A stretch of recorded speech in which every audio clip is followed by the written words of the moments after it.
সকালে যখন রাধাজির ঘুম ভাঙল তখন আকাশে ঘন কালো মেঘ ছেয়ে গিয়েছিল। বাতাসে একটা তীব্র ভেজা আমেজ বা ঠান্ডা ছিল। তার স্বামী জগদীশজির চলে যাওয়ার পুরো 1 বছর হয়ে গিয়েছিল। তার তৎক্ষণাৎ নিজের মুদি দোকানের চিন্তা হল। তিনি তাড়াতাড়ি উঠলেন এবং চা না খেয়েই নিজের বাড়ির সামনে তৈরি জনতা স্টোর মুদি দোকানের দিকে ছুটলেন। রবি, যে গত 5 বছর ধরে দোকানে কাজ করছিল, সে আগেই ভেতরে ছিল এবং তাড়াতাড়ি দোকানের বাইরে রাখা স্টক ভেতরে টানছিল। রাধাজিকে দেখেই রবি বলল, আরে মাজি, আপনি আজ এত তাড়াতাড়ি দোকানে চলে এলেন? আমি সব মালপত্র ভেতরে করছি। আমার মনে হলো পাছে বৃষ্টি না চলে আসে, আর যদি বৃষ্টি হয় তবে লোকসান হয়ে যাবে, এই জন্য তাড়াতাড়ি সব ভেতরে করছি। রাধাজি আকাশের দিকে তাকিয়ে চিন্তিত হয়ে বললেন, খুব ভালো করেছ রবি, আমার এই কথাতেই ভয় করছিল।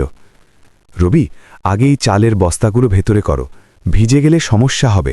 রাধাজি আরও কিছু বলতেন, তার আগেই রবি বলল, মাজি, আপনি একদম চিন্তা করবেন না, আমি আছি তো, সব করে নেব। শুধু আপনি বাইরে থেকে ছোটখাটো জিনিসগুলো ভেতরে করে দিন। মালপত্র ভেতরে রাখার পর রাধাজি ক্লান্ত হয়ে কাউন্টারে বসলেন। তখনই নেহা 2 কাপ চা নিয়ে এলো এবং টেবিলে রাখতে রাখতে বলল, মা, এই কাজ ছাড়ো, আগে গরম গরম চা খেয়ে নাও।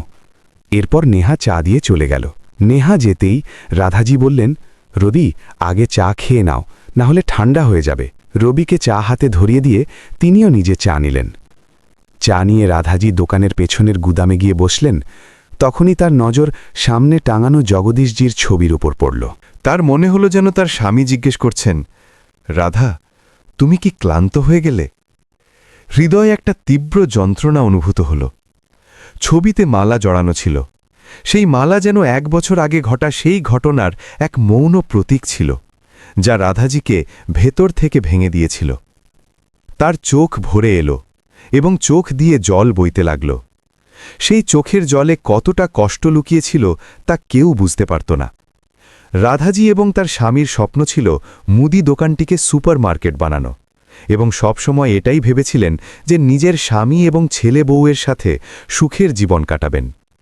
জীবন গড়ার জেদ কখনো কমবে না, কিন্তু কে জানত যে জীবন সামনে কি রং দেখাতে চলেছে। বয়সের এই পর্যায়ে এসে রাধাজি একদম একা হয়ে গিয়েছিলেন। নিজের যে ছেলের কাছ থেকে সাহারার আশা করেছিলেন, সে তো কবেই মা বাবাকে ভুলে অনেক দূরে চলে গিয়েছিল। সে নিজের আলাদা জগৎ তৈরি করে নিয়েছিল। রাধাজির জীবনে এক অদ্ভুত শূন্যতা ছিল। রাধাজি ছবির দিকে তাকিয়ে মনে মনে বললেন, ক্লান্ত তো হয়ে গেছি। কত খেয়াল রাখতেন আপনি আমার প্রতিটা প্রয়োজনের, তবে কেন হঠাৎ আমাকে একা ফেলে চলে গেলেন? এই বলে তিনি চায়ের কাপটি পাশে রাখলেন এবং নিজের চোখ বুজে অতীতের পুরনো স্মৃতির ঢেউয়ে হারিয়ে গেলেন। একটি বড় বাড়ি, যার দেওয়ালে এখন পুরনো ধাঁচের হালকা নোনা ধরেছে। 60 বছরের জগদীশজি বিকেলে নিজের পুরনো আরামদায়ক চেয়ারে বসেছিলেন এবং তিনি জানলা দিয়ে বাইরের তুলসী গাছটি দেখতে দেখতে বললেন, রাধা, তুলসীকে কখনো শুকোতে দিও না, কারণ এটি থাকলে ঘরে খুশি থাকে। রাধাজি, যিনি তার থেকে 5 বছরের ছোট ছিলেন, তার পাশে বসতে বসতে বললেন, আপনি আছেন তো তুলসী মায়ের খেয়াল রাখার জন্য? তারপর তাকে চশমা দিতে দিতে বললেন, শোনো গো, নেহা এখন বড় হয়ে গেছে, আমাদের এবার ওর জন্য ছেলে দেখা শুরু করে দেওয়া উচিত। জগদীশজি এবং রাধাজির 2 সন্তান ছিল, গৌরব বড় আর নেহা ছোট। বড় ছেলে গৌরব এবং ছোট মেয়ে নেহার বয়সের পার্থক্য ছিল প্রায় 2 বছর।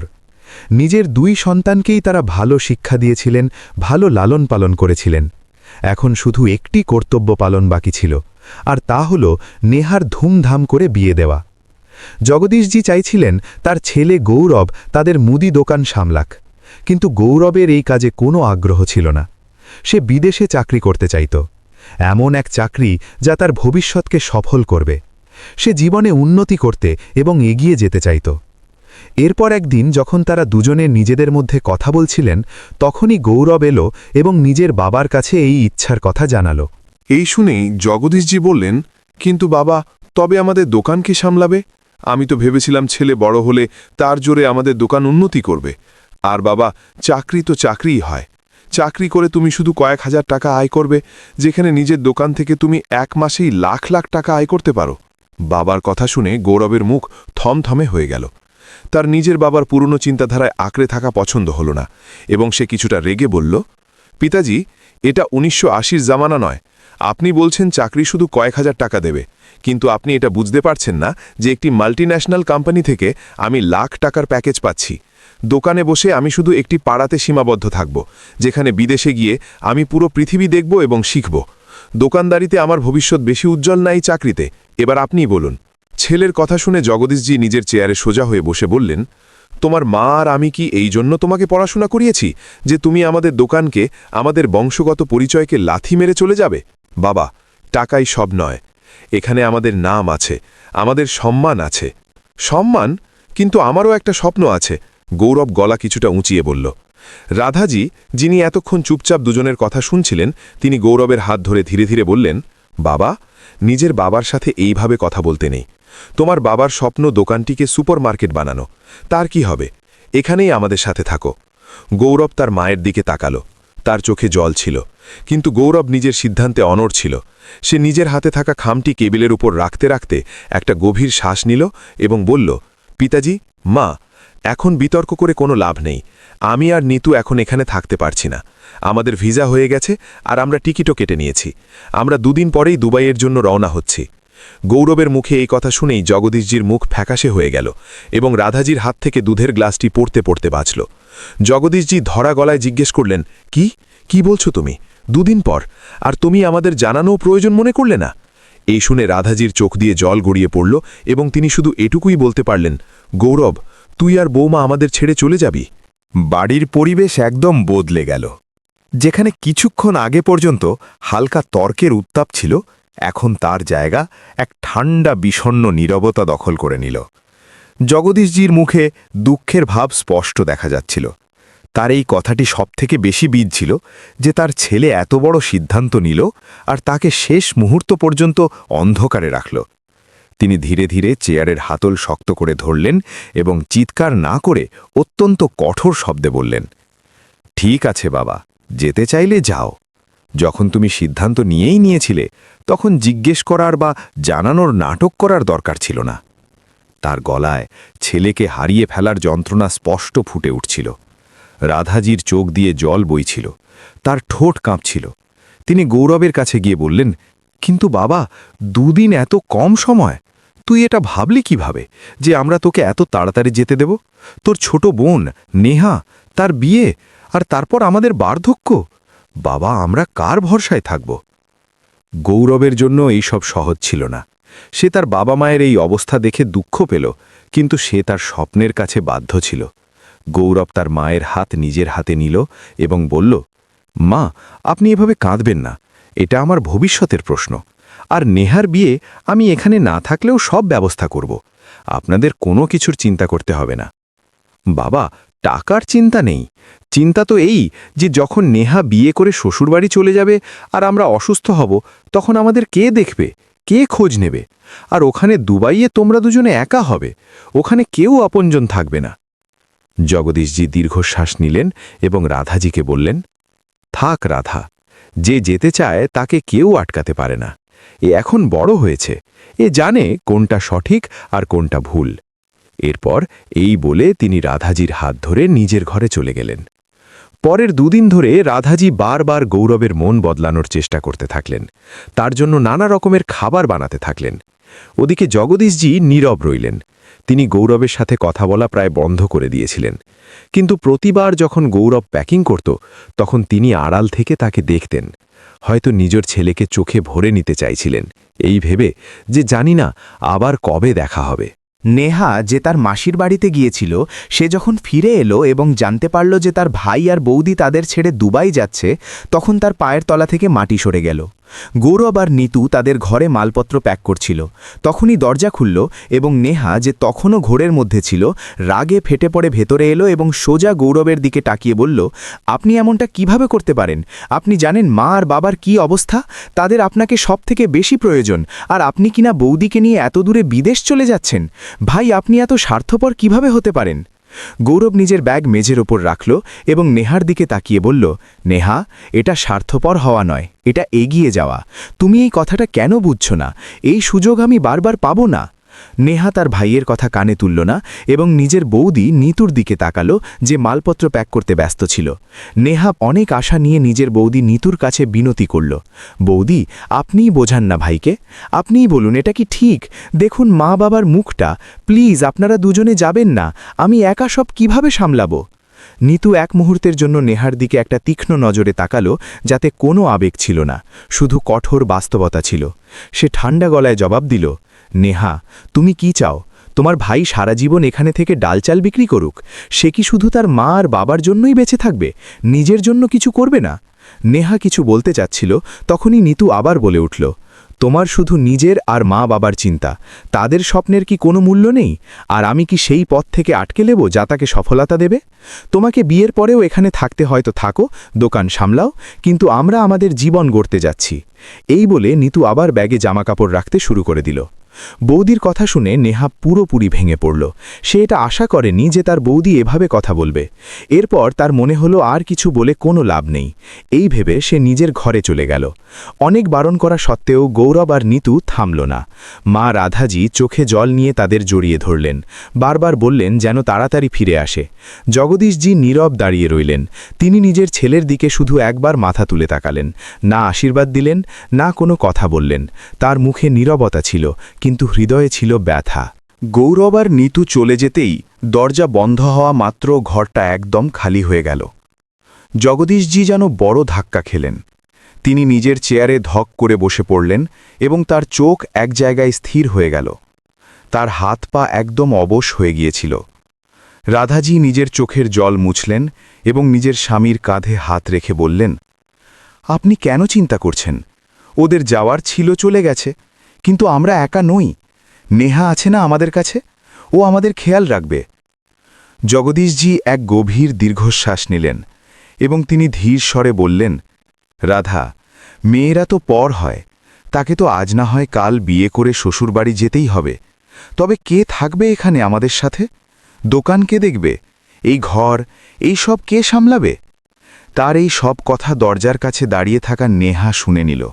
তার বাবার শব্দে যে কষ্ট আর একাকিত্ব ছিল তা নেহাকে নাড়িয়ে দিল। তার মনে হল যে তার মা বাবা তাকে নিজের আশ্রয় মনে করেন না, বরং পর মনে করেন, যাকে একদিন চলে যেতেই হবে। নেহা তৎক্ষণাৎ তার মা বাবার কাছে এলো এবং তারপর বাবার হাত ধরে বলল, আমি আপনাদের দুজনকে ছেড়ে কোথাও যাব না। আর রইল বিয়ের কথা, আমি তাকেই বিয়ে করব যে ঘর জামাই হয়ে এখানে থাকতে রাজি হবে। আমি নিজের ঘর ছেড়ে কোথাও যাব না। জগদীশজি আর রাধাজি দুজনেই অবাক হয়ে গেলেন। তারা কখনো ভাবেননি যে তাদের মেয়ে এমন সিদ্ধান্ত নেবে। গৌরবের চলে যাবার আঘাত জগদীশজি নিজের হৃদয়ে নিয়ে নিয়েছিলেন। তিনি নিজের চেয়ারেই বসে থাকতেন। চোখে আগের মতো সেই জেল্লা ছিল না, না ছিল গ্রাহকদের সাথে সেই হাসি ঠাট্টার কথাবার্তা।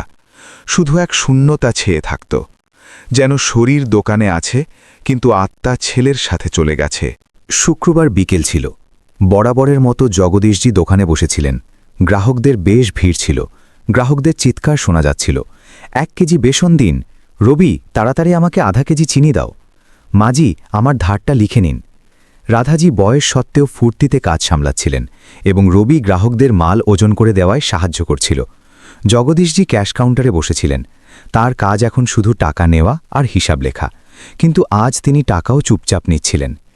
রাধাজি ঘাম মুছলেন এবং ধীরে ধীরে বললেন, শোনো গো, শঙ্করলালজির হিসাবটা লিখে দিও, আমার হাঁটু আজ খুব ব্যথা করছে, আজ দোকান তাড়াতাড়ি বন্ধ করে দেব। জগদীশজি কোনো জবাব দিলেন না, তিনি শুধু হালকা মাথা নাড়ালেন। তখনই এক গ্রাহক বলল, আমার 20 টাকা ফেরত দিন। জগদীশজি হাত বাড়ালেন, কিন্তু তার হাত মাঝপথেই বাতাসে থেমে গেল। তার কপালে হঠাৎ খুব গভীর ভাঁজ দেখা দিল। তার মুখ এক মুহূর্তেই সাদা হয়ে গেল। রবি দেখল যে জগদীশজির মাথা একপাশে ঝুঁকে গেছে এবং তার শ্বাস আটকে গেছে। সে চিৎকার করল, মাজি তাড়াতাড়ি আসুন, বাবুজির কিছু একটা হয়েছে। গ্রাহকদের ভিড় একদম শান্ত হয়ে গেল। রাধাজি ঘাবড়ে গিয়ে ক্যাশ বাক্সের দিকে ছুটলেন। তিনি দেখলেন যে তার স্বামীর শরীরে কোনো নড়াচড়া নেই। আরে আপনার কি হলো? রাধাজি চিৎকার করে তাকে ধরলেন।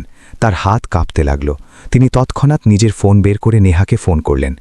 মা, তোর বাবার শরীর খুব খারাপ হয়ে গেছে, আমি আর রবি একে হসপিটালে নিয়ে যাচ্ছি, তুই তাড়াতাড়ি আয়। এই বলে তিনি ফোন রেখে দিলেন।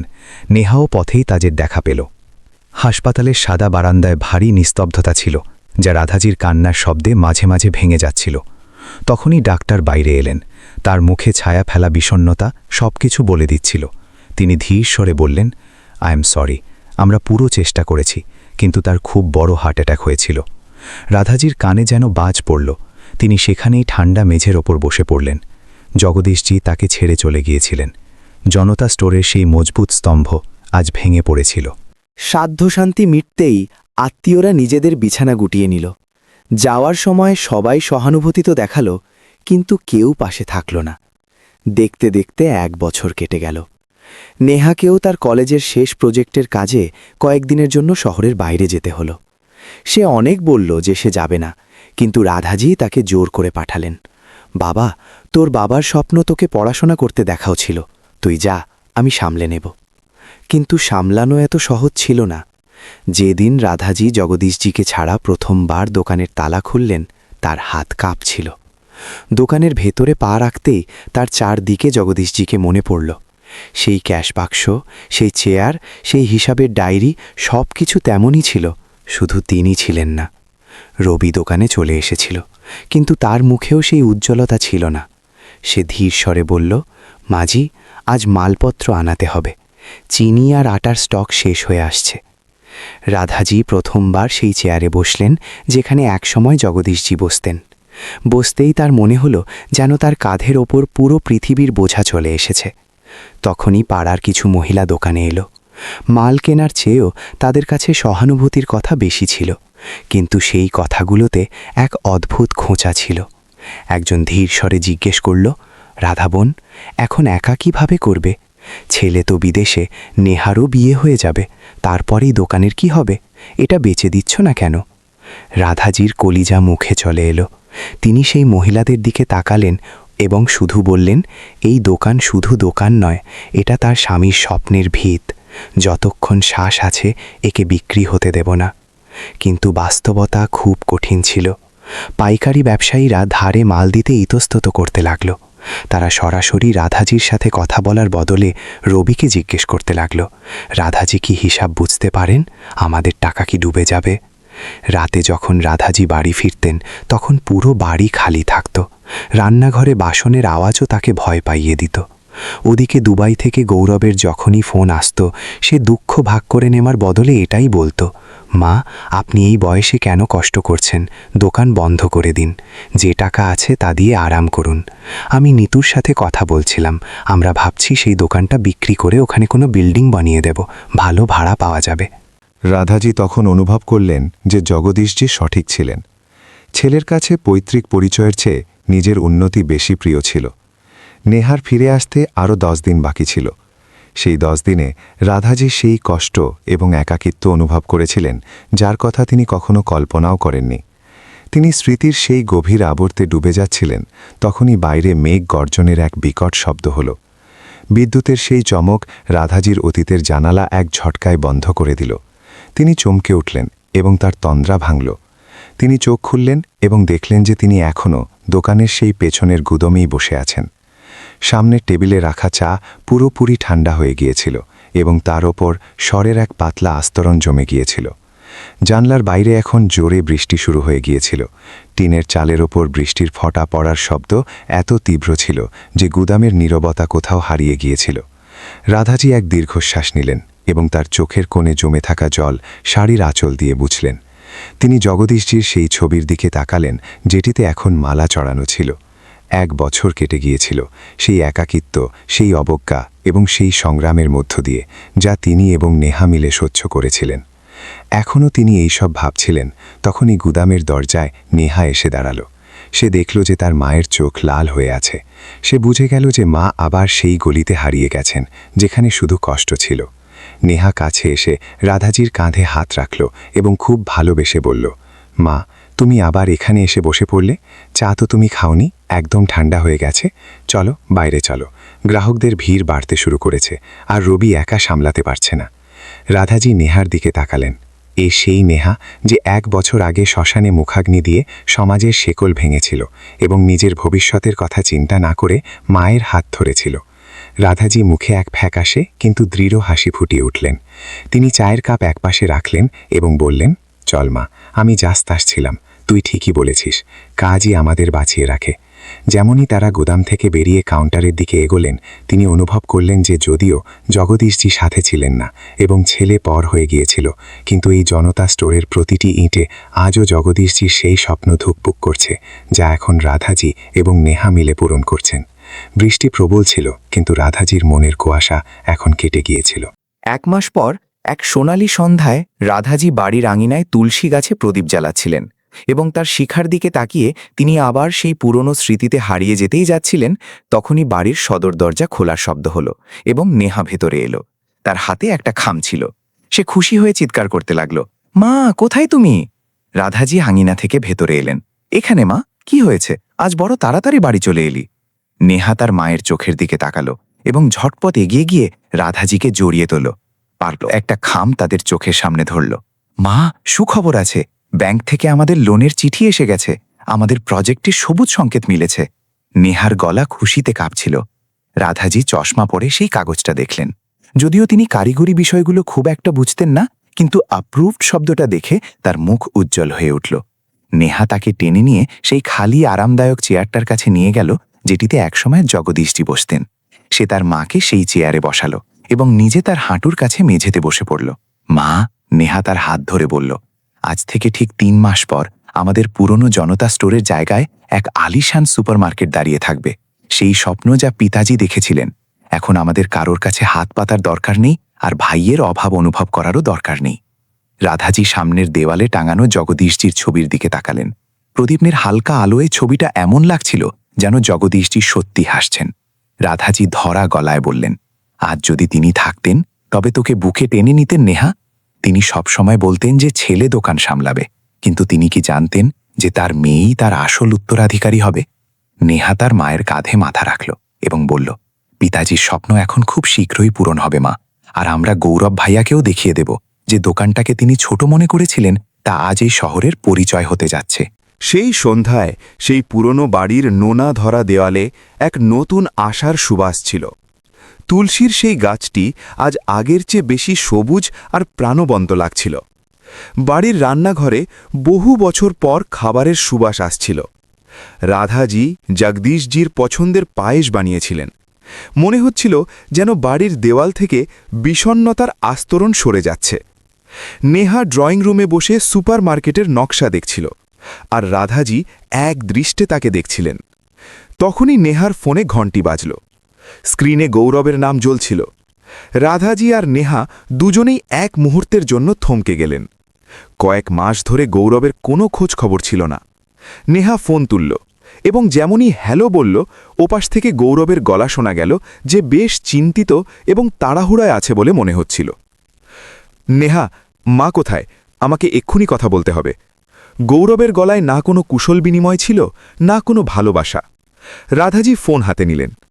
হ্যাঁ বাবা, কেমন আছিস? নিতু কেমন আছে? মা, এইসব ছাড়ো, গৌরব চিৎকার করে বলল। আমি জানতে পেরেছি যে তোমরা দোকানে কোনো বড় লোন নিচ্ছ। তোমরা দুজনে কি পাগল হয়ে গেছো? এই বয়সে এত বড় ঋণ, আর তাও সেই পুরনো দোকানের জন্য, যেটিকে আমি আগেই বিক্রি করার চুক্তি করে ফেলেছি। এই শুনেই রাধাজির হাত থেকে পায়েসের বাটি পড়তে পড়তে বাঁচল। নেহা ফোন কেড়ে নিয়ে স্পিকার অন করে দিল। বিক্রি করার চুক্তি? মানে ভাইয়া, আপনি আমাদের জিজ্ঞেস পর্যন্ত করেননি? নেহার গলার রাগে কাঁপছিল। গৌরব ঠান্ডা গলায় জবাব দিল, শোনো নেহা, দুবাইয়ে আমার বিজনেস পার্টনার আমাকে ধোকা দিয়ে পালিয়ে গেছে। আমার এখানে অনেক বড় লোকসান হয়েছে। আমার এক্ষুনি টাকার দরকার। আমি শহরের খান্না বিল্ডার্সের সাথে কথা বলে নিয়েছি। ওরা ওই জমির জন্য খুব ভালো দাম দিচ্ছে। কাল ওদের লোক বাড়ি আসবে। মাকে বলো কাগজপত্র তৈরি রাখতে। রাধাজির চোখের সামনে অন্ধকার নেমে এলো। যে জমিতে তারা সুপারমার্কেটের স্বপ্ন বুনছিলেন, তাকে গৌরব নিজের হার লুকানোর জন্য বাজি রেখে দিয়েছিল। রাধাজি কাঁপতে কাঁপতে বললেন, বাবা, এই দোকান তোর বাবার শেষ স্মৃতি। নেহা এর জন্য নিজের চাকরি ছেড়ে দিয়েছে, দিনরাত এক করে দিয়েছে। তুই এমনটা কিভাবে করতে পারিস? মা, ইমোশনাল ড্রামা বন্ধ করো। গৌরব ধমক দিয়ে বলল, ওই দোকান আমার নামে পৈতৃক সম্পত্তি। আইনিভাবে আমার অধিকার বেশি। যদি ওই জমি বিক্রি না হয় তবে আমি এখানে বরবাদ হয়ে যাব। কাল খান্না বিল্ডার্সের লোক আসবে, তাকে না করো না। এই বলে সে ফোন কেটে দিল। বাড়ির সেই সুগন্ধি সন্ধ্যা হঠাৎ বিষাক্ত হয়ে গেল। পায়েসের মিষ্টতা তিক্ততায় বদলে গেল। রাধাজি সোফায় ধপ করে বসে পড়লেন। তার চোখ দিয়ে জল বইতে লাগল, কিন্তু নেহা ভাঙল না। তার চোখে এক অদ্ভুত আগুন ছিল। সে সেই লোনের কাগজটা নিজের বুকের কাছে চেপে ধরল এবং নিজের মায়ের দিকে তাকিয়ে বলল, মা, এই দোকান শুধু ইট পাথর নয়, এটা পিতাজির আত্মা। গৌরব ভাইয়ার মনে হয় যে তিনি ওখানে বসে আমাদের বাড়ি বিক্রি করে দেবেন। কাল খান্না বিল্ডার্স আসুক বা নিজে ভাইয়া, এই চৌকাট পার করা তাদের জন্য সহজ হবে না। এখন এই লড়াই শুধু সুপারমার্কেটের নয় মা, এই লড়াই আমাদের অস্তিত্বের। তখনই বাইরে প্রবল বৃষ্টি আর তুফান শুরু হয়ে গেল, যেন আসন্ন সংকটের সংকেত দিচ্ছিল। রাতভর রাধাজির চোখে ঘুম ছিল না। তার কানে গৌরবের সেই কথাগুলো বিষাক্ত তীরের মতো বাজছিল। ইমোশনাল ড্রামা বন্ধ করো। কি এক মায়ের মমতা আর এক পিতার স্মৃতি গৌরবের কাছে শুধু ড্রামা ছিল? ভোরের প্রথম আলোর সাথেই নেহা প্রস্তুত ছিল। তার চোখে সেই কোমলতা নয়, বরং এক যোদ্ধার দ্যুতি ছিল। রাধাজির মুখ ফ্যাকাশে হয়ে গিয়েছিল, কিন্তু নেহা তার হাত ধরে শুধু এটুকুই বলল, মা, আজ দুর্বল হও না, না হলে আজ তোমার নীরবতা এই বাড়ি আর পিতাজির স্বপ্নকে নিলাম করে দেবে। সকাল 10টা বাজল। জনতা স্টোরের শাটার রোজকার মতো খুলল, কিন্তু আজ পরিবেশে এক ভারী ভাব ছিল। তখনই দোকানের সামনে এক কালো লাক্সারি গাড়ি এসে থামল। গাড়ি থেকে এক প্রভাবশালী লোক হাতে ব্রিফকেস নিয়ে নামল। তার সাথে দুটো গার্ডও ছিল। সে সোজা দোকানের ভেতরে এলো এবং কাউন্টারে নিজের চশমা রাখতে রাখতে বলল, নমস্কার মাজি, আমি খান্না বিল্ডার্স থেকে এসেছি, অবিনাশ শর্মা। গৌরবজির সাথে আমাদের ফাইনাল কথা হয়ে গেছে। এই যে 50 লাখের অ্যাডভান্স চেক আর এই কাগজপত্র, শুধু এখানে আপনার সই চাই। দোকানের বাইরে মহল্লার লোকেরাও জড়ো হতে শুরু করেছিল। রবি কোণে দাঁড়িয়ে এইসব দেখছিল। তার চোখে রাগ ছিল, কিন্তু সে কিছু বলতে পারছিল না। রাভাজির হাত কাঁপতে লাগল। চেকে লেখা বড় অঙ্ক তাকে ভয় দেখাচ্ছিল। এর আগে তিনি কিছু বলতেন, নেহা এগিয়ে এলো এবং সে সেই চেকটা তুলে মাঝখান থেকে ছিঁড়ে ফেলল। পুরো বাজারে নীরবতা নেমে এলো। বিল্ডার্সের লোক হাঁ হয়ে গেল। এটা কি অসভ্যতা? অবিনাশ শর্মা চিৎকার করে উঠল। নেহার টেবিলে কিল মেরে বলল, অসভ্যতা আপনি করছেন মিস্টার শর্মা। মালিকের অনুমতি ছাড়া দোকান কিনতে এসেছেন। গৌরব আপনাকে কি বলেছে তাতে আমাদের কিছু যায় আসে না। এই দোকান, এই জমি আমার মায়ের নামে, আর আমার মা এটা বিক্রি করতে চান না। অবিনাশ কুটিলভাবে হেসে বলল, দেখো মেয়ে, গৌরব আমাদের বলেছে যে সে এই সম্পত্তির ওয়ারিশ। আইনিভাবে তার অংশ আছে, আর তাছাড়া তুমি আর তোমার বুড়িমা আমাদের সামনে টিকতে পারবে না। ভালোই ভালোই সই করে দাও, না হলে কি? এবার এই আওয়াজ রাধাজির ছিল। রাধাজি কাউন্টারের পেছন থেকে বেরিয়ে অবিনাশের সামনে এসে দাঁড়ালেন। তার চোখে সেই ভয় উধাও হয়ে গিয়েছিল। তিনি পরিষ্কার শব্দে বললেন, যদি গৌরবের অংশ চাই তবে তাকে বলো নিজে এখানে আসতে। এক কানা করি দেব না তাকে। এই দোকান আমার স্বামীর স্বপ্ন, এটা আমি বেঁচে থাকতে নিলাম হতে দেব না। চলে এলান এখান থেকে। অবিনাশ মেজাজ হারালো। ঠিক আছে, যদি সোজা আঙুলে ঘি না ওঠে তবে অন্য পথও আমাদের জানা আছে। কাল থেকে এই দোকানে যে মাল আসবে আমরা দেখি কে তা নামাতে দেয়। তখন দেখব তোমাদের এই সাহস কোথায় যায়। সে গট গট করে গিয়ে গাড়িতে বসল আর বেরিয়ে গেল। মহল্লার লোকেরা কানা ঘুষো করতে লাগল। সবাই দেখছিল এবার এই মা মেয়ের কি হবে। কিন্তু ঠিক পরের দিন বাজারে যা হলো তা সবাইকে অবাক করে দিল। দোকানের সামনে একটা ট্যাক্সি থামল। রাধাজি আর নেহা ভাবলেন আবার কোনো বিল্ডার বা উকিল এসেছে। কিন্তু ট্যাক্সি থেকে যে নামল তাকে দেখে দুজনেরই হোশ উড়ে গেল। সামনে গৌরব আর নিতু দাঁড়িয়েছিল। তাদের মুখে না সেই কালকের তিক্ততা ছিল, না চোখে রাগ। গৌরবের হাতে অনেক উপহারের ব্যাগ ছিল এবং নিতুর মুখে এক মিষ্টি হাসি। গৌরব দৌড়ে রাধাজির কাছে এলো এবং তার পা ছুঁয়ে প্রণাম করল। মা, কেমন আছো? আমাদের তোমার খুব মনে পড়ছিল। রাধাজি তো একদম থতমত খেয়ে গেলেন। তিনি বুঝতেই পারলেন না যে ছেলে দুদিন আগে ফোনে জমি বিক্রির হুমকি দিচ্ছিল, সে আজ হঠাৎ এত বদলে গেল কিভাবে। নিতু এগিয়ে এসে রাধাজিকে জড়িয়ে ধরল। মাজি, সত্যি দুবাইয়ে তো মনই টিকছিল না। আমরা ভাবলাম কেননা কিছুদিন আপনাদের কাছে থেকে আপনাদের সেবা করি। আসলে পরিবারের চেয়ে বড় আর কী বা আছে। নেহা এক কোণে দাঁড়িয়ে এসব দেখছিল। তার নিজের চোখে বিশ্বাস হচ্ছিল না। তার গৌরবের সেই আওয়াজ মনে পড়ছিল, ইমোশনাল ড্রামা বন্ধ করো। আর আজ সেই গৌরব নিজের মায়ের হাত চুমু খাচ্ছিল। ভাইয়া বৌদি, আপনারা হঠাৎ? নেহা সন্দেহজনক নজরে জিজ্ঞেস করল। গৌরব নেহার মাথায় হাত রাখল, যেন কিছুই হয়নি। আরে নেহা, তুই তো রাগ করে গেলি। ওই ফোনে যা হয়েছে তা ভুলে যা। আসলে আমি কাজের চাপে ছিলাম, বিজনেসের লোকসান মাথায় চড়ে গিয়েছিল। কিন্তু দুবাই থেকে এখানে আসার সময় আমি আর নিতু সিদ্ধান্ত নিলাম যে এখন আমরা এখানেই তোমাদের সাথে থাকব, আর পিতাজির সেই স্বপ্ন এখন আমরা মিলেমিশে পূরণ করব। গৌরবের মুখে এই কথা শুনে রাধাজির চোখে যেন আশার হাজার হাজার প্রদীপ একসাথে জ্বলে উঠল। তিনি কাপা হাতে গৌরবের মুখ স্পর্শ করলেন, যেন নিশ্চিত হচ্ছেন এটা সত্যি তার সেই ছেলে যে ছোটবেলায় তার কোলে খেলা করত। নিতু তৎক্ষণাৎ বলল, হ্যাঁ মাজি, আসলে পরদেশে নিজের কে আছে? ওখানে তো শুধু টাকার দৌড়। এখানে আমাদের নিজের বাড়ি আছে, পিতাজির স্মৃতি আছে, আর আপনারা সবাই আছেন। আমরা ঠিক করে নিয়েছি যে এখন জনতা সুপারমার্কেটকে দাঁড় করানোই আমাদের জীবনের লক্ষ্য হবে। রাধাজি আবেগপ্রবণ হয়ে বললেন, জগদীশজি ঠিকই বলতেন, কখনো কখনো দুঃখের সময় আপনজনদের কাছাকাছি নিয়ে আসে। আমার তো বিশ্বাসই হচ্ছে না যে আমার পুরো পরিবার আবার এক হয়ে গেল। যেখানে রাধাজি আবেগে ভেসে যাচ্ছিলেন, সেখানে নেহা এক কোণে দাঁড়িয়ে চুপচাপ এই নাটক দেখছিল। সে গৌরবের চোখে সেই মমতা নয়, বরং এক অদ্ভুত অস্বস্তি আর চালাকি দেখতে পাচ্ছিল। তার ভালোই মনে ছিল কিভাবে 3 দিন আগে গৌরব তাকে ফোনে নিজের সীমার মধ্যে থাকার হুমকি দিয়েছিল। রাতের খাবারের পর যখন রাধাজি রান্নাঘরে বাসন গুছোচ্ছিলেন, তখন গৌরব খুব সহজভাবে কথা তুলল, মা, কাল সকালে আমি আর নেহা ব্যাংক যাব। যে লোন আপনি অ্যাপ্লাই করেছেন তাতে কিছু টেকনিক্যাল খামতি থাকতে পারে। যেহেতু আমি এখন এখানকার পার্মানেন্ট রেসিডেন্ট হচ্ছি, তাই আমার নামে ফাইল এগোলে লোন তাড়াতাড়ি আর বেশি পাওয়া যাবে। হ্যাঁ মাজি, আর সুপারমার্কেটের নতুন ইন্টেরিয়ারের ডিজাইনও আমি দেখে নিয়েছি। আমরা খুব মডার্ন উপায়ে এটা বানাবো। রাধাজি তো হাসিমুখে রাজি হয়ে গেলেন, কিন্তু নেহা মাঝখানে বাধা দিয়ে বলল, লোনের প্রক্রিয়া তো প্রায় শেষ হয়ে এসেছে, এখন নাম বদলানোর কি দরকার? আর উকিল বলেছিলেন যে মায়ের নামে থাকলেই সবকিছু সুরক্ষিত থাকবে। গৌরবের মুখে এক মুহূর্তের জন্য বিরক্তি এলো, কিন্তু সে তৎক্ষণাৎ হাসি মুখে মেখে নিল। পাগল নাকি নেহা? তুই এখনও ছোট, তুই বাজারের মারপ্যাচ জানিস না। মায়ের ওপর বোঝা দেওয়ার চেয়ে ভালো যে এখন এইসব দায়িত্ব আমি তুলে নিই।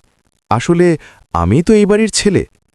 এইসব কথা হচ্ছিল, তখনই রাধাজি বললেন, এখন তোমরা এইসব পরে ভেবো, এখন সবাই চুপচাপ গিয়ে ঘুমিয়ে পড়ো। এরপর সবাই উঠে যার যার ঘরে চলে গেল। দেরি গাতে যখন পুরো বাড়ি ঘুমিয়ে গিয়েছিল, গৌরব আর নিতু তাদের ঘরে নিচু গলায় কথা বলছিল। গৌরব, তোমার কি মনে হয় নেহা এত সহজে সবকিছু তোমার নামে হতে দেবে? ও খুব চালাক। তুমি চিন্তা করো না, নেহাকে আমি সামলে নেব। মা তো আগেই মেনে গেছেন, শুধু একবার ব্যাংকের কাগজে কো ওনার হিসেবে আমার নাম এসে গেলে এই সুপারমার্কেটের লোনও আমার হবে, আর এই জমিও। খান্না বিল্ডার্সের সাথে আমার যে ডিল ভেঙেছে তা আমি এখান থেকে মেটাবো। মায়ের মনে হবে আমি স্বপ্ন পূরণ করছি, কিন্তু আসলে আমি আমার দুবাইয়ের বরবাদি পুষিয়ে নেব।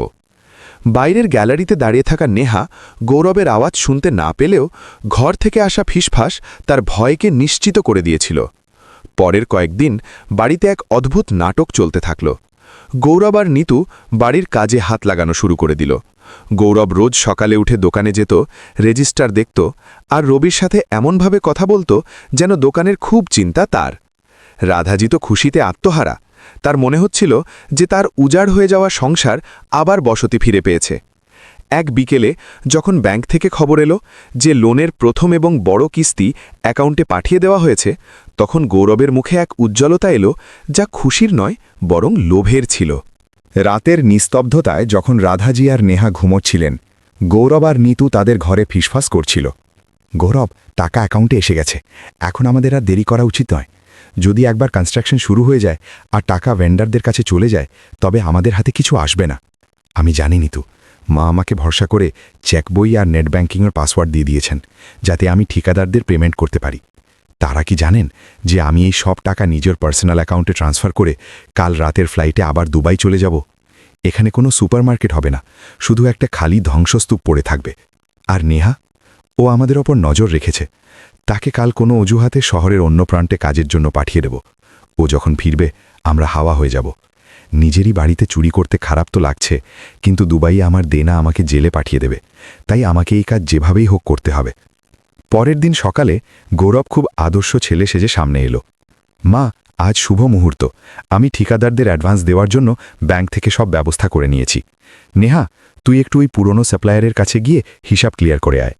আমি আর মা এখানে দোকানের ভিত্তিপ্রস্তর স্থাপনের প্রস্তুতি নিই। রাধাজি হেসে বললেন, হ্যাঁ নেহা, যা মা, গৌরব ঠিকই বলছে। নেহার কিছু একটা অদ্ভুত লাগল। সে গৌরবের চোখে সেই ঘাবড়ানি দেখল, যা প্রায়ই মিথ্যেবাদীদের চোখে থাকে। সে ঘর থেকে বেরোলো ঠিকই, কিন্তু তার মন মানল না। সে মাঝপথ থেকেই ফিরে এলো এবং চুপচাপ বাড়ির দিকে এগোলো। যখন সে বাড়ির পেছন দিকে পৌঁছল, সে দেখল গৌরব আর নিতু তাদের আলমারি থেকে মালপত্র বের করছে না, বরং ব্যাগ প্যাক করছে। টেবিলে দুটো এয়ার টিকিট রাখা ছিল, আর গৌরব ল্যাপটপে দ্রুত আঙুল চালাচ্ছিল। হয়ে গেছে নিতু, সব টাকা ট্রান্সফার হয়ে গেছে, এখন শুধু এখান থেকে বেরোতে হবে। গৌরবের গলায় এক অদ্ভুত জয়ের অনুভূতি ছিল। নেহার পায়ের তলা থেকে মাটি সরে গেল। তার নিজের আপন ভাই নিজেরই মৃত পিতার স্বপ্নকে বিক্রি করে নিজের মায়ের বার্ধক্যের লাঠি ভেঙে পালানোর প্রস্তুতি নিচ্ছিল। এটা শুধু চুরি ছিল না, এটা ছিল এক মায়ের বিশ্বাসের হত্যা। নেহা নিজের মুঠি শক্ত করল এবং সোজা ঘরের ভেতর দাখিল হল। তো এই আপনাদের মিলেমিশে স্বপ্ন পূরণ করা? গৌরব আর নিতু এমনভাবে চমকে উঠল যেন তাদের ওপর বিদ্যুৎ পড়ল। ল্যাপটপের স্ক্রিন এখনও খোলা ছিল, যাতে ট্রানজ্যাকশন প্রসেসিং উজ্জ্বল হয়ে জ্বলছিল। নেহার আওয়াজ ঘরে প্রতিধ্বনিত হল। তো গৌরবের হাত থেকে পাসপোর্ট ফসকে মাটিতে পড়ে গেল। নিতুর মুখ একদম ফ্যাকাশে হয়ে গেল। ঘরে এক গভীর নীরবতা নেমে এলো। নেহা এগিয়ে গিয়ে টেবিলের ওপর রাখা সেই এয়ার টিকিটগুলো তুলল এবং নিজের কাঁপতে থাকা গলায় গৌরবের চোখে চোখ রেখে জিজ্ঞেস করল, আজ রাতের ফ্লাইট আর টাকাও ট্রান্সফার হয়ে গেল? আপনি কি এতটাই নিচে নামতে পারেন যে মা নিজের শেষ সম্বল আর নিজের ছাদ আপনার ভবিষ্যতের জন্য বাজি রেখে দিল, আপনি তারই পিঠে খঞ্জর ডুরে পালাচ্ছেন? গৌরব নিজেকে সামলানোর চেষ্টা করল এবং জোরে চিৎকার করল, চুপ করো নেহা, তুই কিচ্ছু জানিস না। আমার দুবাইয়ে গলা ফেসে আছে। যদি আমি এই টাকা না শোধ করি তবে ওই লোকগুলো আমাকে জানে মেরে ফেলবে। এই টাকা যাই হোক পিতাজিরই তো, আর এর ওপর আমার অধিকার আছে। অধিকার? নেহার চোখ দিয়ে জল বইতে লাগল, কিন্তু তার কণ্ঠস্বর আরও কঠোর হয়ে গেল। অধিকার সেই ছেলের হয় যে বাবার চিতায় আগুন দেয়, যে মায়ের বার্ধক্যের অবলম্বন হয়। চোরদের অধিকার শুধু জেলের গড়াদের পেছনেই থাকে। তখনই দরজায় একটা মৃদু শব্দ হল। দুজনে ফিরে দেখল তো সেখানে রাধাজি দাঁড়িয়েছিলেন। তার হাতে পূজার থালা ছিল, যা তার হাত কাঁপার কারণে মাটিতে পড়ে গেল। পিতলের থালার সেই শব্দ পুরো ঘরে আর্তনাদের মতো প্রতিধ্বনিত হল। রাধাজির চোখের সেই উজ্জ্বলতা নিভে গিয়েছিল, যা গৌরবের আসার পর ফিরে এসেছিল। তিনি টলমলে পায়ে ঘরের ভেতরে প্রবেশ করলেন। মা, আপনি এখানে? গৌরবের কথা জড়িয়ে যেতে লাগল। রাধাজি কিছুই বললেন না। তিনি ধীরে ধীরে টেবিলের দিকে হাত বাড়ালেন এবং সেই ল্যাপটপের স্ক্রিন দেখলেন যেখানে ট্রানজ্যাকশন সাকসেসফুল লেখা ছিল। তিনি সেই খালি চেক বইটিও দেখলেন, যেটিতে তিনি গৌরবের কথায় কাল রাতে সই করেছিলেন। রাধাজি গৌরবের কাছে গিয়ে তার মুখ নিজের দুহাতে নিলেন। গৌরবের মনে হল হয়তো মা আবার আবেগপ্রবণ হয়ে পড়বেন এবং তাকে ক্ষমা করে দেবেন। কিন্তু পরের মুহূর্তেই রাধাজি এক জোরালো চড় গৌরবের গালে কষিয়ে দিলেন। এই চড়টা সেই ছেলের জন্যে যাকে আমি 9 মাস গর্ভে রেখেছিলাম। তারপর দ্বিতীয় মুহূর্তেই আর একটা চড় তার অন্য গালে মারলেন। রাধাজি ঠান্ডা স্বরে বললেন, আর দ্বিতীয় চড়টা সেই মানুষের জন্যে যে আজ আমার স্বামীর স্বপ্নের চিতা আবার জ্বালিয়ে দিল। নিতু মাঝখানে বলার চেষ্টা করল, মাজি, আপনি বুঝতে পারছেন না, আমরা বাধ্য ছিলাম। বাধ্য হলে মানুষ পরিশ্রম করে বৌমা, আপনজনের রক্ত পান করে না। রাধাজি তাকে থামিয়ে দিয়ে বললেন। তারপর তিনি গৌরবের দিকে ফিরলেন। তার চোখে এখন মমতা নয়, বরং ঘৃণা ছিল। তুই ভেবেছিলি আমি বুড়ি হয়ে গেছি তো আমার হিসেব নিকেশ মাথায় ঢুকবে না? তুই ভেবেছিলি তুই আমার ঘরে ঢুকে আমারই লাঠি কেনে নিবি? গৌরব, আজ থেকে তুই আমার জন্যে মরে গেছিস। সেদিন শ্মশানে তোর বাবার দেহ পুড়ছিল, আর আজ আমার ভেতরের মা সত্তাটা পুড়ে গেল। নেহা তৎক্ষণাৎ নিজের ফোন বের করল। মা, আমি পুলিশকে ফোন করছি। এই টাকা আমাদের নয়, ব্যাংকের। যদি এই টাকা নিয়ে এরা পালিয়ে যায় তবে আমাদের ওপর চুরির কেস হবে। এই শুনে গৌরবের মুখে আতঙ্ক ছেয়ে গেল। সে হাঁটুর ওপর বসে পড়ল। না নেহা, পুলিশ না। মা, আমাকে ক্ষমা করো, আমি টাকা ফেরত দিয়ে দেব। ফেরত দিয়ে দিবি? নেহা ল্যাপটপ নিজের দিকে ঘুরিয়ে নিল। তুই এই টাকা তোর বিদেশের অ্যাকাউন্টে পাঠিয়েছিস। মা, যদি আমরা এখনই ব্যাংকের হেড অফিসে ফোন করে এই ট্রানজ্যাকশন ব্লক না করাই তবে এই টাকা কোনোদিন ফিরে আসবে না। নেহা দ্রুত ফোন করে ব্যাংক ম্যানেজারের সাথে কথা বলতে লাগল, যাকে সে আগে থেকেই চিনত। গৌরব নেহার হাত থেকে ফোন কেড়ে নেওয়ার চেষ্টা করল, কিন্তু তখনই রাধাজি মাঝখানে চলে এলেন। রাধাজি পাশে রাখা সেই পুরনো লাঠিটি তুলে নিলেন, যা একসময় জগদীশ জের পরিচয় ছিল। পিছিয়ে যা গৌরব, যদি তুই আমাদের ছোঁয়ার চেষ্টাও করিস তবে আমি ভুলে যাব যে তুই আমার ছেলে। নেহার ফোনে ব্যাংক ম্যানেজারের গলা শোনা গেল। মিস নেহা, আপনার অভিযোগ নথিভুক্ত করা হয়েছে। আমরা ট্রানজ্যাকশনটিকে সন্দেহজনক মনে করে আপাতত হোল্ডে রাখছি। এই শুনেই নেহার মুখে এক স্বস্তির ঢেউ খেলে গেল, কিন্তু গৌরবের মুখ এমনভাবে শুকিয়ে গেল যেন কেউ তাকে মৃত্যুদণ্ড শুনিয়েছে। নিতু, যে এতক্ষণ কোণে দাঁড়িয়েছিল, বাঘিনীর মতো ঝাঁপিয়ে সামনে এলো। সে গৌরবের হাত ধরে তাকে ঝটকা দিয়ে দাঁড় করালো এবং নেহার দিকে তাকিয়ে চিৎকার করল, ব্যাস, অনেক হয়েছে গৌরব, তুমি এদের সামনে কাকুতি মিনতি বন্ধ করো। আর নেহা, তুমি এই পুলিশ পুলিশ নাটক বন্ধ করো। এই টাকা তোমাদের নয়। যদি এটা আজ আমরা না পাই, তবে মনে রেখো, দুবাইয়ের পাওনাদাররা আমাদের জ্যান্ত ছাড়বে না। আমরা এখান থেকে খালি হাতে তো যাব না। তার কথা শুনে নেহা বলল, বৌদি, নিজের মুখে লাগাম দাও। যে মা তোমাকে এতক্ষণ মেয়ে মনে করেছেন, তার সামনে এই অসভ্যতা। তুমি টাকা নিয়ে পালানোর কথা বলছো? এটা চুরি। নেহার কথা শুনে নিতুর মেজাজ চরমে উঠল। সে টেবিলে রাখা একটা ভারী ফুলদানি তুলে মেঝের ওপর আছাড় মারল। সে চিৎকার করল, চুরি! এটা আমাদের অধিকার। গৌরব, কি দেখছো? ল্যাপটপ তোলো আর চলো এখান থেকে। দেখি এই মেয়ে আমাদের কিভাবে আটকায়। গৌরব পুরোপুরি দিশেহারা হয়ে গিয়েছিল। একদিকে মায়ের চর আর অন্যদিকে নিতুর চাপ। সে পাগলের মতো ল্যাপটপ ধরার জন্য এগোলো। নেহা তাকে আটকানোর চেষ্টা করলে গৌরব হিতাহিত জ্ঞান হারিয়ে তাকে জোরে ধাক্কা দিল। নেহা দেওয়ালে গিয়ে ধাক্কা খেল। এটা দেখে রাধাজির ধৈর্যের বাঁধ ভেঙে গেল। তার গলায় সিংহীর মতো গর্জন ছিল, গৌরব, থাম! তিনি লাঠিটা গৌরব আর ল্যাপটপ টেবিলের মাঝখানে আটকে দিলেন। নিতু রাধাজির দিকে এগোতে এগোতে বলল, আপনার এই লাঠি সরান, না হলে আমাদের পথ আটকানো আপনার জন্য ভারী পড়বে। এমনিতেও শ্বশুরমশাইয়ের পর আপনি এই বাড়ির ওপর দখল জমিয়ে বসে আছেন। এবার একটু বিশ্রাম নিন আর আমাদের পথ বেছে নিতে দিন। সে রাধাজির কাঁধ ধরে তাকে পেছনে ঠেলার চেষ্টা করল। এটা দেখে নেহার রক্ত গরম হয়ে গেল। সে দৌড়ে এসে নিতুর হাত ঝটকে দিল এবং তাকে পেছনের দিকে ধাক্কা দিয়ে বলল, আমার মাকে হাত দেওয়ার সাহসও করো না। তোমার সাহস কি করে হলো তাকে ধাক্কা দেওয়ার? নিতু নিজের চুল ঠিক করল এবং চিৎকার করে বলল, সাহস? সাহস তো এবার আমি তোমাকে দেখাচ্ছি। সে পাশে পড়ে থাকা নেহার কলেজের ব্যাগ তুলে সেটা নেহার দিকে ছুঁড়ে মারল। দুজনের মধ্যে হাতাহাতি শুরু হয়ে গেল। গৌরব বাধা দেওয়ার বদলে ল্যাপটপের দিকে লোডুপ দৃষ্টিতে এগোলো, যাতে সে আবার ট্রানজ্যাকশন করতে পারে। বাড়ির ভেতরে জিনিসপত্র ভাঙার শব্দ আর চিৎকার শুনে বাইরে রবি এবং কিছু প্রতিবেশী জড়ো হয়ে গেল এবং দরজায় ধাক্কা দিতে লাগল। বাইরে থেকে রবির গলা শোনা গেল, মাজি, নেহা দিদি, দরজা খোলো, ভেতরে কি হচ্ছে? ঘরের ভেতরে গৌরব আর নেহার মধ্যে ল্যাপটপ নিয়ে টানাটারি চলছিল। গৌরব রাগের মাথায় নেহার হাত মোচকে দিল। নেহা যন্ত্রণায় চিৎকার করল, মা, ও এই টাকা নিয়ে পালিয়ে যাবে। তখনই রাধাজি নিজের লাঠি দিয়ে জোরে গৌরবের হাতে মারলেন। হাতে চোট লাগতেই ল্যাপটপ গৌরবের হাত থেকে ফসকে দূরে গিয়ে পড়ল। রাধাজি গর্জে উঠে বললেন, ব্যাস, অনেক দেখে নিয়েছি তোমাদের তামাশা। নিতু, তুমি বলছো না যে এটা তোমাদের অধিকার? অধিকার আপনজনদের হয়, লুটেরাদের নয়। আর গৌরব, তুই আমার ছেলে হয়ে নিজের বোনের গায়ে হাত তুলছিস, শুধু সামান্য কিছু টাকার জন্যে? গৌরব হতাশায় চিৎকার করে জবাব দিল, হ্যাঁ মা, টাকার জন্য, কারণ টাকা না থাকলে ইজ্জত থাকবে না। আপনারা এখানে এই পচা দোকানেই সুখে থাকুন, আমাকে বড় মানুষ হতে হবে। নিতু গৌরবের হাত ধরল এবং ফিসফিস করে বলল, গৌরব, থাক, এরা কোনোদিন বুঝবে না। পুলিশ আসার সময় হয়ে গেছে, আমাদের এখান থেকে বেরোনো উচিত। সে আলমারি থেকে গয়নার বাক্স বের করার চেষ্টা করল, কিন্তু নেহা তাকে আগেই ধরে ফেলেছিল। দুজনের মধ্যে আবার কথা কাটাকাটি শুরু হলো। নিতু চিৎকার করল, ছাড়ো এটা নেহা। যার উত্তরে নেহা শক্তভাবে বলল, এতে আমার মায়ের গয়নাও আছে, তুমি কিছুই নিয়ে যেতে পারবে না। তখনই বাইরে পুলিশের গাড়ির সাইরেন তীব্র হল।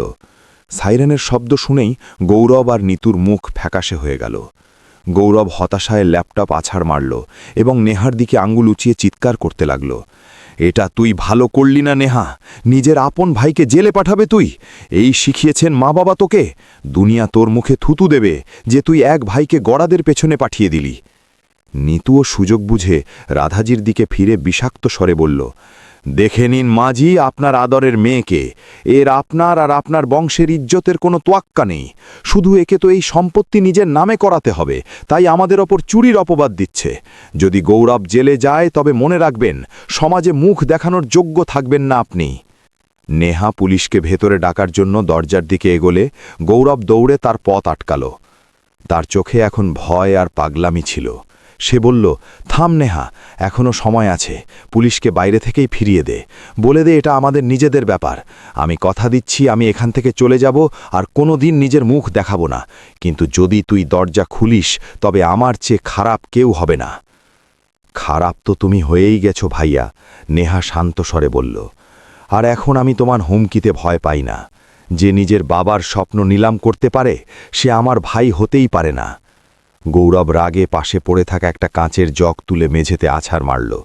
কাঁচের টুকরোগুলো রাধাজির পায়ের কাছে গিয়ে পড়ল। সে চিৎকার করল, মা, ওকে বোঝান, ও অনেক বড় ভুল করছে, এই তামাশা পুরো শহরে ছড়াবে। আপনি কি চান কাল খবরের কাগজে ছাপা হোক যে জনতা স্টোরের ওয়ারিশকে তার মাই জেলে পাঠিয়ে দিলেন? রাধাজি, যিনি এতক্ষণ নীরব দাঁড়িয়েছিলেন, তিনি নিজের লাঠি জোরে মেঝের ওপর ঠুকলেন। ঘরে হঠাৎ নিস্তব্ধতা ছেয়ে গেল। তিনি বললেন, খবরের কাগজে কি ছাপা হবে গৌরব, সেই চিন্তা আমার নেই, কিন্তু আমার কলিজার ওপর দিয়ে কি যাচ্ছে তোর কি তার সামান্যতম চিন্তাও আছে? তুই যা করেছিস সেটা ভুল নয়, পাপ, আর নেহা যা করছে সেটা প্রতিশোধ নয়, ন্যায়। তখনই দরজা জোরে বেজে উঠল এবং ইন্সপেক্টরের গম্ভীর গলা শোনা গেল, পুলিশ, দরজা খুলুন, না হলে আমাদের ভাঙতে লাবে। নিতু ঘাবড়ে গৌরবের পেছনে লুকিয়ে পড়ল। গৌরব, কিছু করো, এই পুলিশ তো সত্যি ভেতরে আসছে। গৌরব শেষবার নেহার দিকে ঘৃণার নজরে তাকালো এবং বিড়বিড় করল, তুই আজ তোর ভাইকে হারালি নেহা, চিরকালের জন্য। নেহা বিন্দুমাত্র বিচলিত না হয়ে দরজার খিল খুলে দিল। পুলিশ ভেতরে আসতেই নিতু ভয়ে কাঁপতে লাগল এবং সোফার পেছনে লুকিয়ে পড়ল। ইন্সপেক্টর তার 2 কনস্টেবলের সাথে ঘরে প্রবেশ করলেন। তিনি সেখানে ছড়ানো ছিটানো জিনিসপত্র আর রাধাজির হাতে সেই লাঠি দেখে বুঝে গেলেন যে বিষয়টি গুরুতর। কি ব্যাপার ম্যাডাম, আপনি ফোন করেছিলেন? ইন্সপেক্টর জিজ্ঞেস করলেন। গৌরব তক্ষুনি তার মায়ের পায়ে লুটিয়ে পড়ল। মা, প্লিজ আমাকে বাঁচিয়ে নাও, আমি শুধরে যাব, আমি টাকা ফেরত দিয়ে দেব। যদি আমি জেলে যাই তবে আমার ভবিষ্যৎ বরবাদ হয়ে যাবে। রাধাজি নিজের পা সরিয়ে নিলেন। তার চোখে এখন এক ফোঁটা জলও ছিল না। তিনি গৌরবের দিকে তাকালেন এবং তারপর পুলিশের দিকে। পুরো মহল্লার মানুষ দরজায় ভিড় করে এই তামাশা দেখছিল। ইন্সপেক্টর গৌরবকে কলার ধরে তুললেন। চল দাঁড়া, নিজের মায়ের সাথেই জালিয়াতি করিস? নেহাজি, আপনি কি এর বিরুদ্ধে এফআইআর করতে চান? নেহা তার মায়ের দিকে তাকালো। সিদ্ধান্ত এখন রাধাজির হাতে ছিল। রাধাজি এক গভীর শ্বাস নিলেন এবং শান্ত স্বরে বললেন, ইন্সপেক্টর সাহেব, আমি এর ওপর কোনো কেস করতে চাই না। নেহা অবাক হয়ে গেল। কিন্তু মা, ও যা করেছে তারপর? রাধাজি হাত তুলে নেহাকে শান্ত করলেন এবং গৌরবের দিকে ফিরলেন। তিনি তার চোখের দিকে তাকিয়ে বললেন, আমি একে জেলে পাঠাবো না, কারণ জেলে বসে বসে বিনা পয়সায় রুটি পাবে। আমি একে সেই পৃথিবীতেই ফেরত পাঠাচ্ছি যেখানে আপনজনদের ওপরে টাকাকে স্থান দিয়েছিল। গৌরব, তুই বলেছিলি না যে তোর অংশ চাই? যা, নিয়ে যা এই এয়ার টিকিট আর তোর এই প্রতারক স্ত্রী, এটাই তোর অংশ। আজ এই বাড়ির চৌকাঠ পেরোনোর পর তুই এই বাড়ির জন্য, এই দোকানের জন্য আর আমার জন্য মরে গেছিস। রাধাজি পাশে রাখা গৌরবের ব্যাগ লাথি মেরে দরজার বাইরে ফেলে দিলেন। আজকের পর যদি তুই তোর ছায়াও এই দোকানে ফেলিস তবে আমি নিজে তোকে গরাদের পেছনে পাঠাবো। তুই আজ তোর অধিকার হারাসনি। তুই তোর মা আর পরিবার সব হারিয়েছিস। বেরিয়ে যা এখান থেকে। গৌরব কিছু বলার চেষ্টা করল, কিন্তু ইন্সপেক্টর তাকে ধাক্কা দিয়ে বাইরে বের করে দিলেন। শুনলি না মাঝি কি বললেন? বেরো এখান থেকে, এর আগে যে আমার মত বদলে যায়। নিতু আর গৌরব আর পেছনে না ফিরে মহল্লার লোকেদের থুতু আর ঘৃণাভরা নজরের মাঝখান দিয়ে সেখান থেকে পালিয়ে গেল। গৌরব আর নিতু নিজেদের হার আর লজ্জার বোঝা নিয়ে পেছনে না তাকিয়েই অন্ধকারে মিলিয়ে গেল। রাধাজি দরজা বন্ধ করে হাউ হাউ করে কেঁদে উঠলেন। নেহা তাকে জড়িয়ে ধরল। সেই রাতের নিস্তব্ধতায় রাধাজি নিজের চোখের জল মুছলেন এবং জগদীশজির ছবির সামনে দাঁড়ালেন। নেহা তার মাকে সাহারা দিল। রাধাজি নেহার হাত ধরে বললেন, এখন আর কোনো দেরি হবে না মা। কাল সকাল থেকে জনতা সুপারমার্কেটের কাজ আবার শুরু হবে। এখন আমাদের হারানোর মতো কিছু নেই, শুধু পাওয়ার জন্য আপনার স্বপ্ন আছে। কাল সকালে যখন সূর্য উঠবে তখন জনতা স্টোরের জায়গায় জনতা সুপারমার্কেটের ভিত্তিপ্রস্তর স্থাপন করা হবে। দেখতে দেখতে 6 মাস কেটে গেল। সেদিন এক সোনালী এবং উজ্জ্বল সকাল ছিল। পুরো মহল্লা আজ সাজানো হয়েছিল। জনতা স্টোরের সেই পুরনো স্যাঁতসেঁতে জায়গায় এখন এক চমৎকার 3 তলা ইমারত দাঁড়িয়েছিল। কাচের দরজা, ঝলমলে আলো আর ওপরে বড় বড় অক্ষরে লেখা ছিল জনতা সুপারমার্কেট। বাইরে ফুলের স্বাদ ছিল আর লাউডস্পিকারে হালকা মধুর ভজন বাজছিল। মহল্লার সেই লোকগুলো যারা একসময় কানাঘুষো করত, আজ নতুন জামাকাপড় পরে উদ্বোধন দেখতে এসেছিল। দোকানের ভেতরের দৃশ্য কোনো বড় শহরের মলের মতো ছিল। সাজানো র্যাক, ট্রলি আর আধুনিক বিলিং কাউন্টার। রবি এখন শুধু একজন হেল্পার ছিল না, সে সুপারমার্কেটের ম্যানেজার হয়ে গিয়েছিল এবং নতুন কর্মচারীদের নির্দেশ দিচ্ছিল। রাধাজি আজ সেই সিল্কের শাড়িটা পরেছিলেন যা জগদীশজি তাকে তাদের গত বিবাহ বার্ষিকীতে দিয়েছিলেন। তিনি নিজের চোখে আজ জল নয়, বরং এক অদ্ভুত জেল্লা আর আত্মবিশ্বাস নিয়েছিলেন। নেহা দৌড়ে এলো এবং মায়ের হাত ধরে নিল। মা, সময় হয়ে গেছে, সবাই বাইরে তোমার অপেক্ষা করছে। রাধাজি থামলেন এবং সবার আগে সেই বিশেষ দেওয়ালটির কাছে গেলেন, যেখানে জগদীশজির একটি প্রতিকৃতি ছবি লাগানো ছিল। ছবিতে টাটকা ফুলের মালা চড়ানো ছিল। ছবিতে জগদীশজির হাসিটা এমন লাগছিল যেন তিনি বলছেন, রাধা, তুমি করে দেখিয়েছ। উদ্বোধনের জন্য কোনো বড় নেতাকে ডাকা হয়নি। নেহা ফিতা কাটার জন্য কাঁচি রাধাজির হাতে দিল। রাধাজি কাঁপতে থাকা কিন্তু গর্বিত হাতে লাল ফিতা কাটলেন। করতালির শব্দে পুরো স্টোর ভরে গেল। শোনো গো, রাধাজি মনে মনে বললেন, আপনার স্বপ্ন আজ মাটিতে নেমে এসেছে। আপনার মেয়ে আজ প্রমাণ করে দিল যে সাহারা ছেলে নয়, সংস্কার হয়। পুরো দিন গ্রাহকদের ভিড় লেগে থাকল। বিকেলে যখন ভিড় একটু কমল, তখন রাধাজি আর নেহা দোকানের বাইরে রাখা সেই তুলসী গাছটির পাশে বসেছিলেন। সেই গাছটি এখন এক বড় এবং সুন্দর টবে ছিল এবং আগের চেয়ে অনেক বেশি সবুজ ছিল। নেহা তার মায়ের কাঁধে মাথা রাখল এবং জিজ্ঞেস করল, মা, আজ তুমি খুশি তো? রাধাজি দিগন্তের দিকে তাকালেন এবং হেসে বললেন, মা, আজ আমি শুধু খুশি নই, আজ আমি শান্ত। গৌরব যে ক্ষত দিয়েছিল আজ তোর পরিশ্রমটা ভরিয়ে দিয়েছে। আমি বুঝতে পারলাম যে যতক্ষণ ঘরের তুলসী সুরক্ষিত আছে ততক্ষণ ঘরের খুশি কেউ কেড়ে নিতে পারবে না। তখনই নেহার ফোনে এক অজানা নম্বর থেকে মেসেজ এলো। সেটা গৌরবের ছিল। সে লিখেছিল, শুনলাম আজ সুপারমার্কেটের উদ্বোধন, অভিনন্দন। মাকে বলো আমাকে ক্ষমা করে দিতে, আমি আজও সংগ্রাম করছি। নেহা সেই মেসেজ রাধাজিকে দেখালো না। সে ফোন লক করল এবং হেসে নিজের মায়ের হাত ধরে নিল। এখন অতীতের কোনো ছায়াই তাদের এই নতুন সকালকে ম্লান করতে পারত না। সূর্য ডুবছিল আর জনতা সুপারমার্কেটের আলো পুরো বাজারে ঝলমল করছিল। স্বপ্ন একজনের ছিল, কিন্তু তা সত্যি করার সাহস দুই নারী দেখিয়েছিলেন, আর আজ সেই স্বপ্ন পুরো শহর দেখছে। তো বন্ধুরা, এই ছিল রাধাজি এবং নেহার সেই গল্প, যা আমাদের শেখালো যে সম্পর্ক শুধু নামে নয়, বরং পাশে থাকার মাধ্যমে অটুট হয়। লোকে বলে মেয়েরা বিদায় হয়ে পর হয়ে যায়, কিন্তু সত্যি তো এই যে যখন বাড়ির ওপর বিপদের পাহাড় ভেঙে পড়ে, তখন মেয়েরাই ছায়া হয়ে পাশে দাঁড়িয়ে থাকে। বংশ কেবল নামে নয়, কর্মে চলে। শ্মশানের আগুন থেকে শুরু করে সুপারমার্কেটের আলো পর্যন্ত নেহা এটা প্রমাণ করেছে যে মেয়েরাও কুলপ্রদীপ হয়।